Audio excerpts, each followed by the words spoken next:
boa noite a todos. Queria cumprimentar muito o professor Maurício e agradecer o envio deste maravilhoso artigo.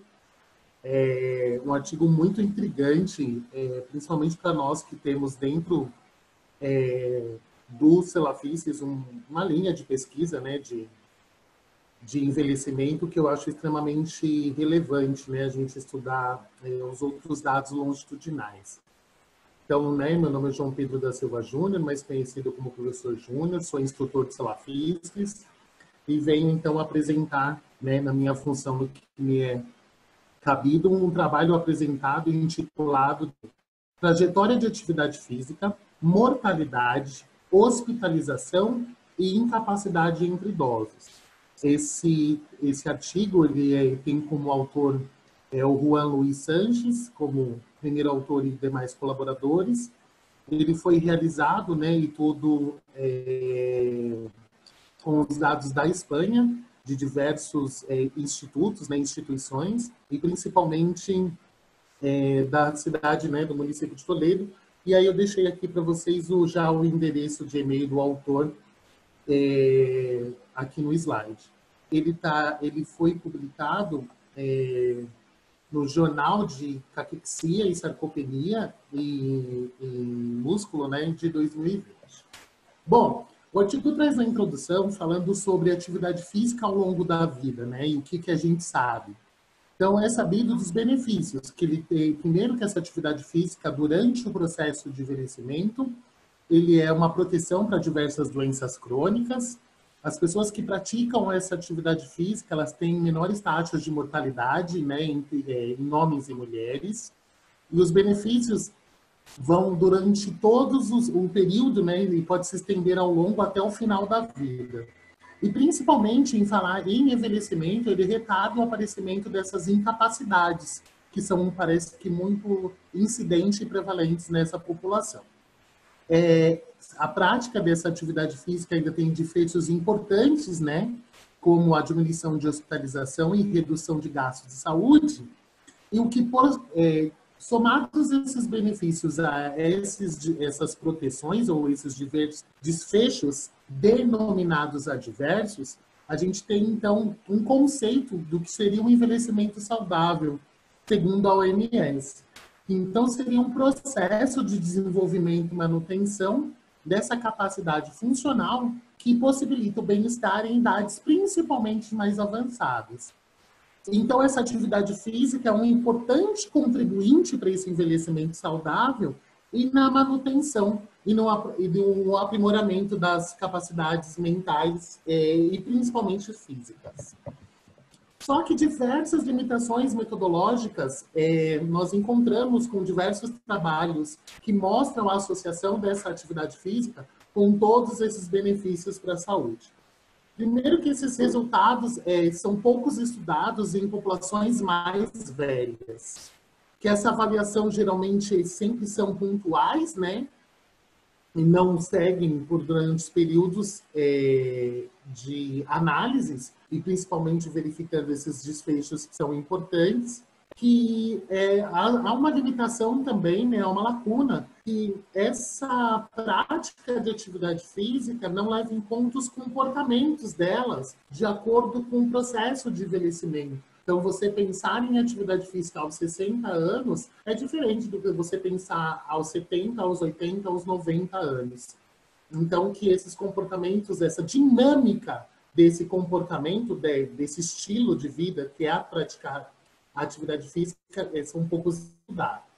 E que é importante entender essas trajetórias ou esses padrões de atividade física ao longo da vida, porque ela vai influenciar nos resultados adversos, como hospitalização, ou mortalidade, ou incapacidade, principalmente em idosos. E que essas estimativas, até o presente momento que o estudo foi realizado, ele sempre foi feito em estimativas transversais.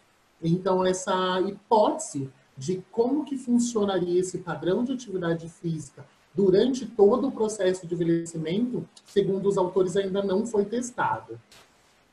E aí ele vem com diversas associações explicando todas as relações que tem a de atividade física, que ela pode sofrer, ela está associada com maiores riscos cardiovasculares e que isso pode ser ajustado por dados socioeconômicos, mas essas análises geralmente foram feitas só em cortes de pessoas mais jovens. Há uma lacuna dessa evolução desse nível de atividade física, e aí vem com esse modelo que também a Carolina acabou de utilizar no trabalho dela, que é um modelo que permite agrupar esses indivíduos que apresentam valores, né, numa linha de base, em padrões longitudinais, e que, então, é bem isso que ela conseguiu explicar, né? Então, esses padrões saem de um ponto zero e conforme eles vão tendo direções diferentes, eles são agrupados. Então, depois que você descobre esses agrupamentos, ele já sugere para vocês algumas outras análises de regressões e de ajustes que são importantes. Mas o principal dado é que nessa metodologia é importante, então, ser estudada em esse comportamento do nível de atividade física numa corte de idosos, e principalmente em idosos mais velhos. Então, o objetivo do trabalho é investigar a existência de diferentes trajetórias de atividade física no estudo de Toledo, né? E aí eles têm como hipótese, primeiro, o que ele chama de cronicamente ativos, que são aquelas pessoas que vão manter a atividade física ao longo do tempo e que eles vão ter menor probabilidade dos resultados adversos, que nesse estudo vai ser hospitalização, fragilidade e mortalidade. Quando comparado com indivíduos que ele chama de consistentemente inativos desse acompanhamento. Ou aquele que pode ter até sido moderadamente ativo, mas que reduziu a atividade física com o passar da idade. E que o aumento dessa atividade física em idades mais avançadas ela é importante porque ela promove o envelhecimento saudável. E isso tem impacto direto no início, né, na mortalidade, na incapacidade e na hospitalização. Pois bem, o desenho dos estudos então, essa é uma corte, né? Essa corte que ele chama de TSHA é uma corte prospectiva de base populacional que examina os determinantes e as consequências das fragilidades de idosos com mais de 65 anos nessa província de Toledo, igual nessa imagem que vocês estão vendo na Espanha. E que eles vão analisar 3 ondas, né? Eles chamam de ondas. A primeira onda, né, que é os dados de base, de 2006 e 2009. A segunda onda de 2011 a 2013. E a terceira onda de 2015 a 2017. Né? Então, os dados metodológicos com termos de consentimento e também o termo de livre esclarecido também foi assinado pelos participantes. Bom, as medidas, ele foi feito por questionário, um questionário que é igualzinho esse da Carol, né? Esse PASE. Esse PACE, ele tem perguntas de duração, intensidade e frequência. Ele sempre é apresentado ou perguntado ou solicitado que esses indivíduos recordem os últimos 7 dias para o período de análise, e ele é composto por 10 componentes. 5 componentes ligados ao lazer, 4 componentes ligados a atividades não médicas e 1 componente ligado ao trabalho. E geralmente as questões entre nunca, raramente, às vezes ou com frequência. Para estes dados, para este trabalho, como é uma população envelhecida, e ele tem muitos idosos muito envelhecidos, para confiabilidade da aplicação deste questionário, foi utilizado uma entrevista, tá? Eles não foi auto-administrado. Bom, tendo esses dados de atividade física, a mortalidade foi extraída dos dados do Ministério de Saúde e Serviço Social, num índice chamado Índice Nacional de Mortes da Espanha, do início do trabalho, né, até junho de 2018, e a mortalidade nesta população variou, em média, entre 5,9 anos. A hospitalização, né, então, quem estava na primeira onda, no Complexo Hospitalar de Toledo, do início do trabalho até dezembro de 2016, e esse tempo médio de hospitalização foi de 4 anos. E a incapacidade ou o agravamento dessa incapacidade foi feito pelo índice de CATS, que ele avalia a capacidade funcional nas atividades básicas e instrumentais da vida diária. E o acompanhamento até a piora foi mais ou menos de 2,9 anos, quase 3 anos. E aí isso tudo foi ajustado. Então, as covariáveis são sexo, idade, tabagismo e educação. E aí as comorbidades foram extraído ou por autorrelato ou por histórico médico, mas foi calculado o índice de Charlson, que aí ele vai apresentando os resultados de acordo com o ajuste para cada coisa.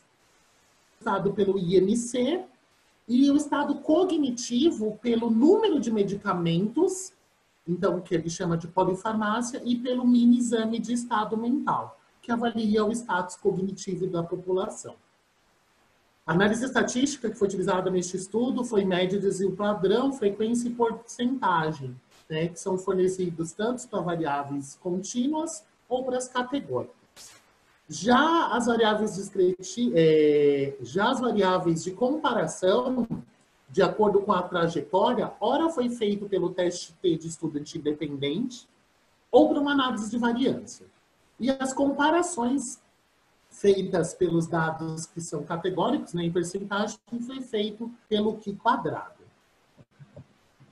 Então, seguiu ainda diversas modelagens para essas trajetórias, né? Então, depois feito inicialmente a análise deste GPTM, que ele identifica a trajetória da atividade física dentro desta população. Após feito isso, foi vendo, então, como se comportou a atividade física ao longo do período de tempo analisado, quais as trajetórias que foram possíveis de serem identificadas dentro dessa população. Ele coloca que cada grupo, aproximadamente, depois de separado, teve o mesmo comportamento e que essa análise ainda captura as diferenças entre a forma ou a direção que cada trajetória vai se demonstrar. Pelo que eu entendi, esse GPTM já te dá as análises progressivas de regressão. Então, neste trabalho foi feito análise de COX para investigar essas associações dessas diferentes trajetórias com a mortalidade e a hospitalização. E aí foi solicitado, então, depois dessa análise, uma análise de regressão logística, a fim de ver o início ou o agravamento dessa incapacidade de acordo com o comportamento da atividade física. O modelo 1, ele chama que são as associações mais as comorbidades. O modelo 2, as comorbidades mais o índice de CATS, né, que foi feito para incapacidade, mais o nível socioeconômico, ajustado pela polifarmácia, e mais um mini exame de estado mental. E o modelo 3, tudo isso mais o tabagismo. Esses são todo o caminho de associações demonstrado nos métodos. Então, vamos lá. Então, na tabela 1, eu tive que colocar em cima, porque foi a única maneira didática que eu consegui para explicar, né? Então, tem um grupo que eu até selecionei para vocês, que é o grupo que teve elevada permanência de atividade física, ou que vocês podem chamar de muito consistente. Né? Eu, até o momento, não tinha falado em consistência, né? Mas para explicar, eu achei que uma elevada permanência de atividade física, ou seja, aqueles que mantiveram a atividade física sempre constante de maneira elevada. O outro grupo, que foi encontrado, a outra linha, é uma chamada de moderada permanência, mas que encontrou uma discreta diminuição da atividade física. E aí o terceiro grupo, que ele chama de LPAI, que é de baixa permanência de atividade física, mas que incrementou um pouco essa atividade física ao longo do tempo. Um terceiro grupo ainda foi verificado uma moderada permanência de atividade física, e isso se manteve constante. E depois um outro grupo que é o de baixa permanência e que ainda diminuiu a atividade física ao longo do tempo. Então, eu chamei porque tudo foi diferente, né? Tudo foi estatístico, mas então esse grupo que foi de elevada permanência de atividade física apresentou uma média de 72 anos. A maioria dele também é feita, a maioria não, né? Porque ainda fica 50,7. Então tem uma divisão até que diferente de outros estudos, bem próxima, mas ainda mais mulheres. O IMC, esse grupo que teve maior elevada permanência de atividade física, é o que teve um menor IMC, quando comparado com os demais grupos. É um grupo que fumava mais, mas foi o grupo que apresentou a menor incapacidade, seguido de uma melhor pontuação do mini-exame de estado mental, ou seja, houve uma preservação desse estado cognitivo. Ele ainda é um grupo que apresentou menor comorbidades comparado com os outros. É um grupo que também apresentou bons resultados para depressão. E nessa escala, que é o que chama desse PASE, que é o questionário de atividade física doméstica, de lazer, um índice de trabalho e atividades diárias, foi o grupo que apresentou uma melhor pontuação. E aí, na última linha, que eu chamo a atenção, foi o grupo que menos teve comprometimento percentual de atividades básicas e instrumentais da vida diária, esse menos 3,26. O outro foi de redução de 5,6, 5,9 e assim sucessivamente. Bom, as trajetórias são essas, né? Então, se vocês estão olhando das atividades básicas da vida diária, de acordo com a idade, é isso que aconteceu. O grupo que permaneceu com a maior permanência de atividade física, que foram 33,7% da amostra total, 566 indivíduos, é o grupo que menos decresceu a atividade física de acordo com a idade.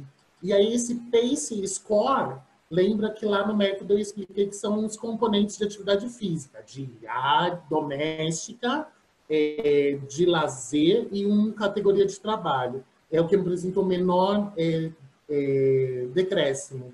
Seguido, então, dessa permanência de atividade física, mais diminuição, seguido do verde.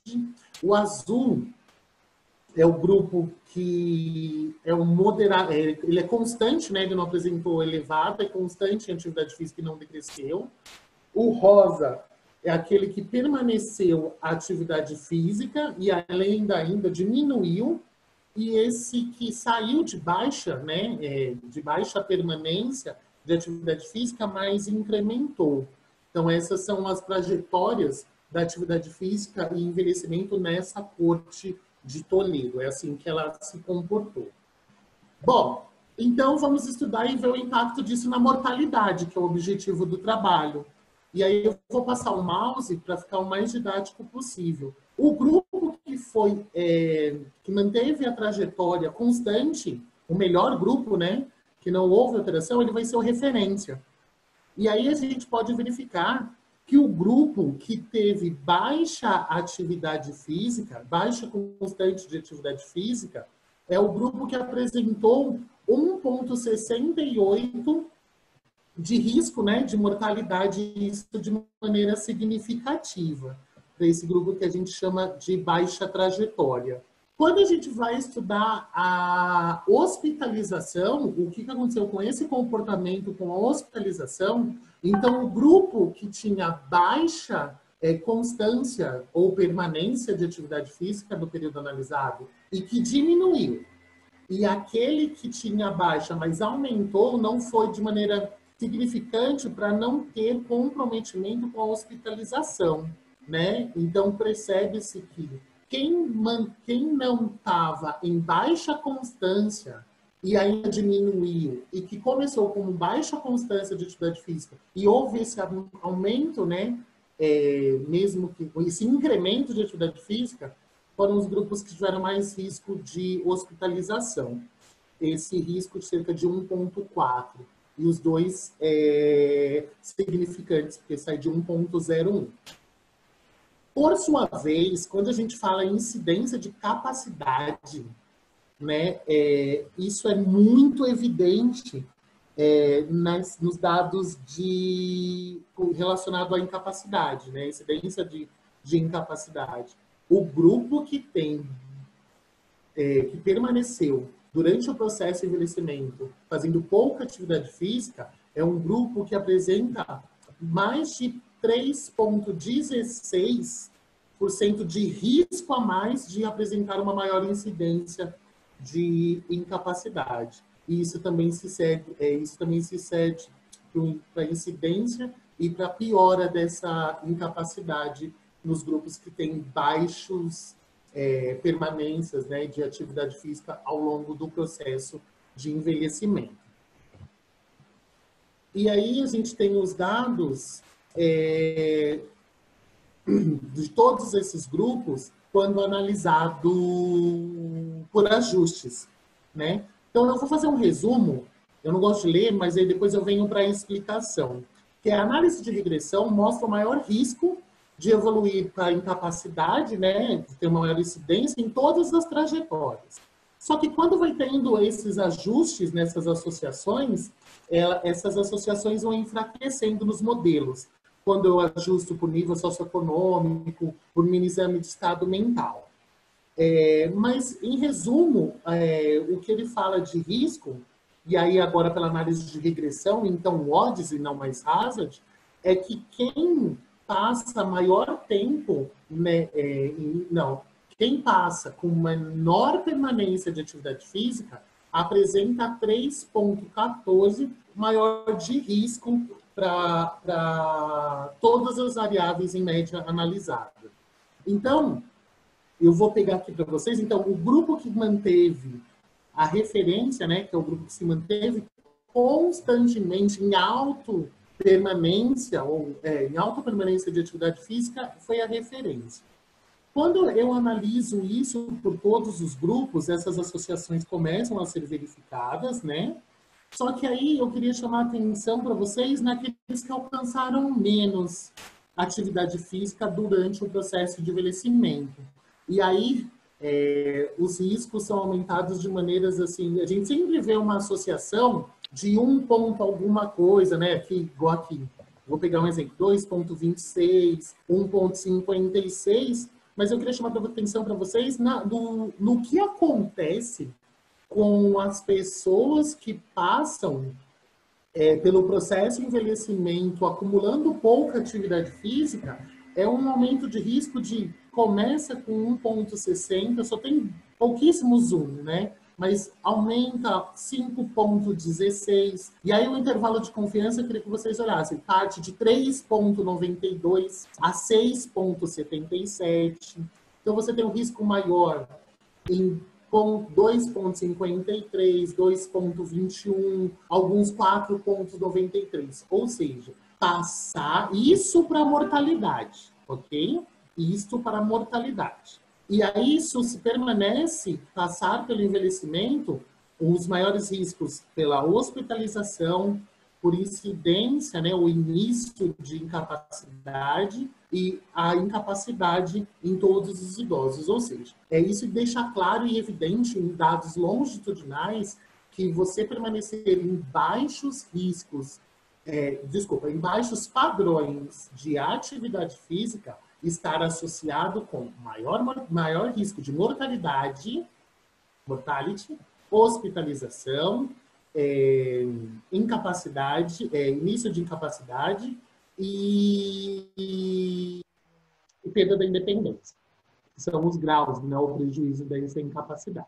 E aí ele começa a discutir, né? E aí ele começa, a primeira relação que ele faz é chamar atenção para os dados deles, né? Então ele começa a falar que a alta consistência dessa trajetória as pessoas que passam maior consistência de atividade física são aquelas que têm menos chances de todos os resultados adversos. Então, mortalidade, hospitalização e incapacidade, quando comparado com aqueles com baixos padrões de atividade física durante o processo de envelhecimento. Bom, isso tem um impacto direto em descobertas, né, que corroboram a necessidade de se promover estratégias eficazes de intervenção com o objetivo, durante o processo de envelhecimento, manter ou aumentar a atividade física em idosos, porque isso é um fator-chave para esse envelhecimento dito saudável.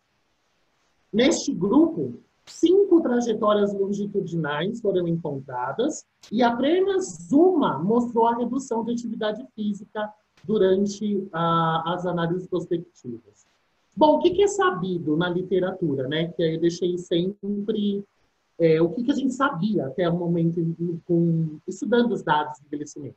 Que com o avançar da idade, naturalmente se diminui o nível de atividade física. E isso já está descrito em todos esses artigos aqui citados no trabalho.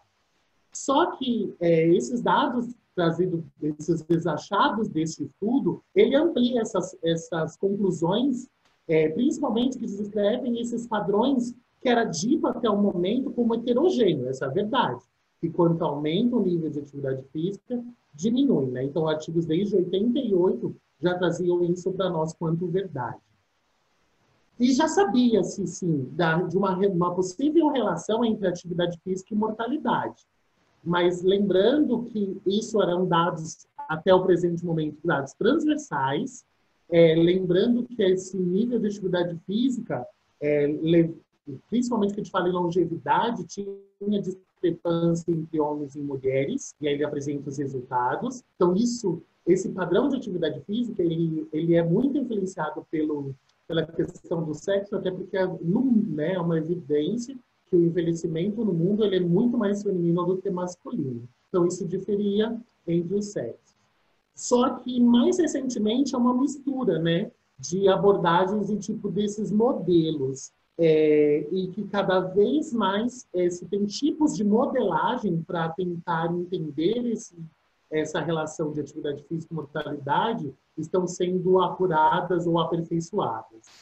Ele ainda fala que, até os dados dele, mas geralmente a coleta de dado de nível de atividade física no mundo ainda é feito de maneira autorreferida e não por medidas objetivas, e que isso é diferente.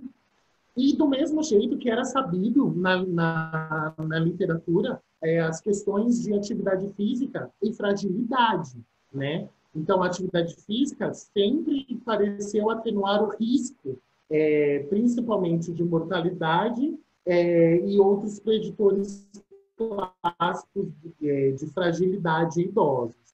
Sabe-se da relação da atividade física e fragilidade está sendo influenciada pelo comprometimento cognitivo, que a atividade física e fragilidade ainda está associada com questão de deficiência mental, saúde social e física, mas que lembrar que essas condições, que a atividade física, ela pode ser uma contramedida, principalmente em progressões de doenças crônicas. E isso, então, resultaria numa redução de gastos em sistemas de saúde. Por quê?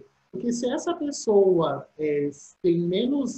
utiliza menos recursos, né, em saúde, como a menor probabilidade de hospitalização, menos internações ou menos dias internados, isso tem um impacto direto na saúde de diversas populações. Ainda na discussão do trabalho tem uma associação, né, que também já era sabido dessa associação da atividade física com a capacidade funcional ou a independência física, né? Então, a atividade física, a pessoa tem realmente preservar a atividade física, principalmente durante o processo inteiro de envelhecimento. Fazer atividade física está muito ligada a manutenção ou bom desempenho das atividades básicas e instrumentais da vida diária, ou ambos. Isso também já descrito nesses artigos.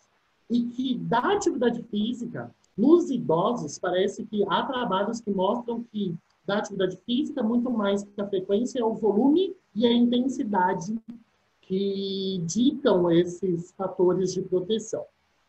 Bom, ele já fala, aí ele volta trazendo os dados dele, né? Fala um pouquinho do grupo de baixa permanência, que foi aquele que aumentou mais, que teve associação com maior risco de hospitalização, mas que gozado. O grupo que permaneceu numa menor constância de atividade física e que incrementou a atividade física no final, é aquele grupo que realmente teve o maior risco aumentado de hospitalização, mas não de incapacidade.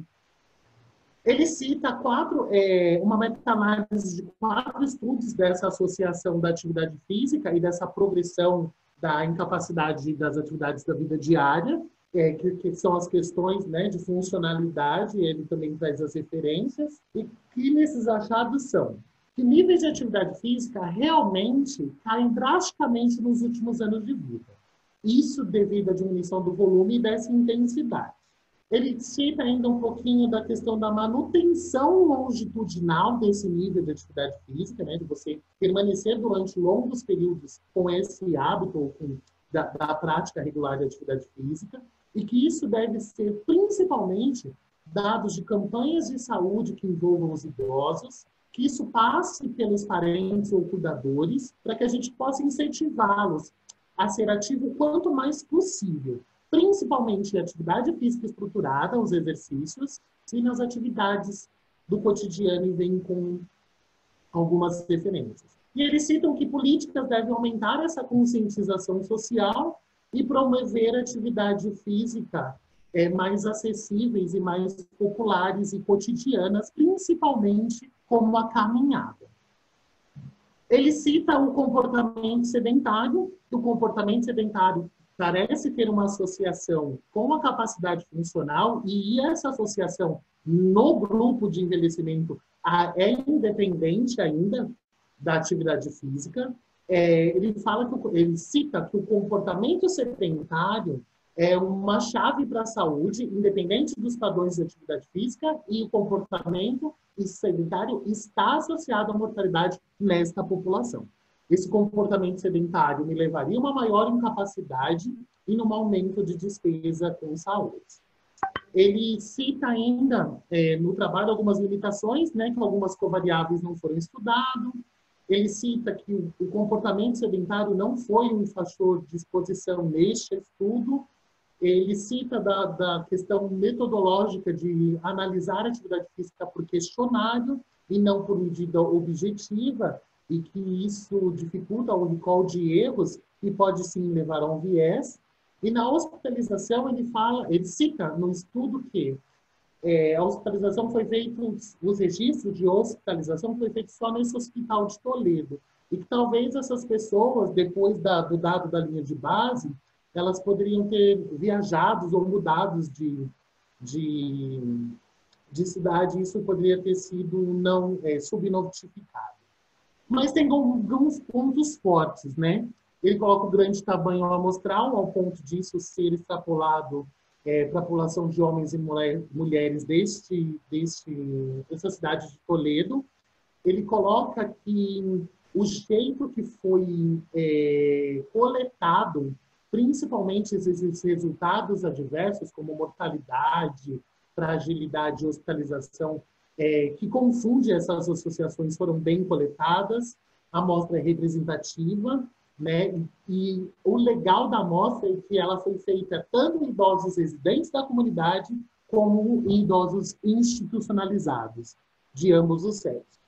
Eles ainda citam a ferramenta estatística, né? Que é esse GBTN, que é uma ferramenta poderosa para agrupar assuntos e progressões. Ele cita que foi possível, principalmente, esse tipo de análise estatística para estudar dados longitudinais. E ele cita que, embora seja uma análise estatística extremamente recente, ela seria importante demais grupos de estudos, né, ou grupos ou sujeitos que estudam envelhecimento, até criar outros pontos de cortes, com outras cortes, para estabelecer outros tercios ou verificar como que comporta isso em outras populações. E a conclusão é que idosos com altos níveis consistentes de atividade física fornece proteção para a mortalidade, fragilidade e incapacidade, quando comparado com baixas consistências de atividade física e diminuição dessa atividade física. É importante, então, ressaltar que os aumentos do nível de atividade física na vida adulta pode acarretar um menor risco de fragilidade em comparação com a redução prospectiva da atividade física. E aí eu venho com dois exemplos, né, pessoais. Esses que você está vendo segurando a camiseta do Agita é um senhor de 102 anos, que durante um treinamento, que é o pai da Cidinha, falecido há 2 anos, nos serviu café, um senhor de 102 anos de idade, serviu café para a equipe inteira do programa Agita São Paulo, mas servir de levantar ele, fazer o café, ele cortar o pão. E o exemplo meu também, que é o meu avô, que essa é uma foto dele com 87 anos, né, como a vida inteira foi ativo, fez tudo, fazendo na última viagem dele, acho que é menos de um ano antes de morrer, fazendo um mergulho. Então, parece que a atividade física, realmente, se manter ativo durante o processo de envelhecimento, traz alguns benefícios. Obrigado.